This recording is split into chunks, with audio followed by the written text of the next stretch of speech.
from nextlevelguitar.com, and today we do have the amps on 11, and this is Poulet, our yellow-naped Amazon parrot, and at the moment she's on 12 by the looks of it.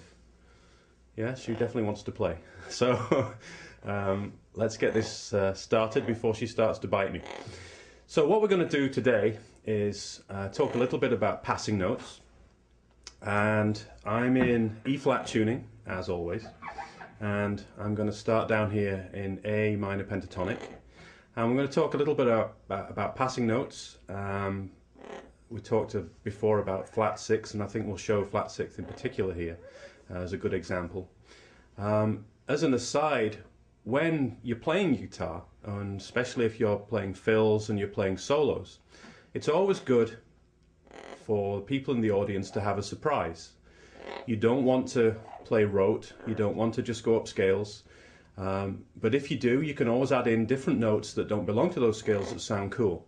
And people don't expect that, and people take notice of that. So it's always good to have people sit up and take notice, because it's out of the ordinary, and we all strive to be a little out of the ordinary. So here we are in down in A, as I say, we're E-flat tuning. And as we play, just noodle around in pentatonics here.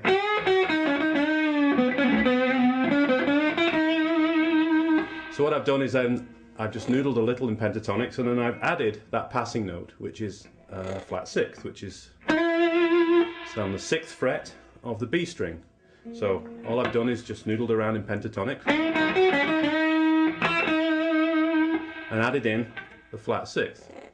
It gives a little bit of colour, a little bit of extra flavour. People have heard pentatonics 400 million times, so if you add something in different, you'll stand out a little bit. And if you can add more different things in as you go along, you become a better guitarist. I tend to do these by ear, so often in jam sessions I'm the one in the corner with the dunce cap on because I've got it wrong, because I do it by ear. David does it by knowing all the scales by heart, and by being technically far more proficient.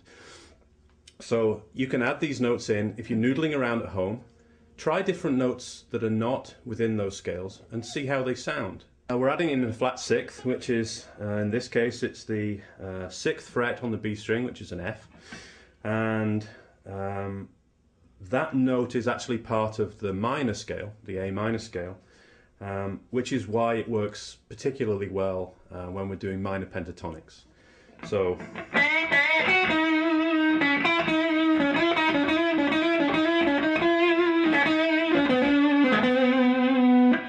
that's how it works. It adds a little bit of flavour, a little bit of colour, and is a little unexpected. So another note that you can add that comes from the A major scale, is a major 7th, is on the B string. So normally if we're playing in pentatonic, that's normal A minor pentatonic.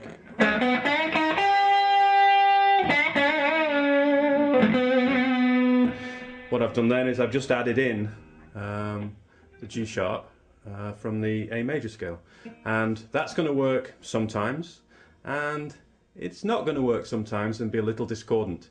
So you're going to have to know your chord progressions, and you're going to have to know which chords you can add that over the top of, depending on what you're doing. But it does sound cool.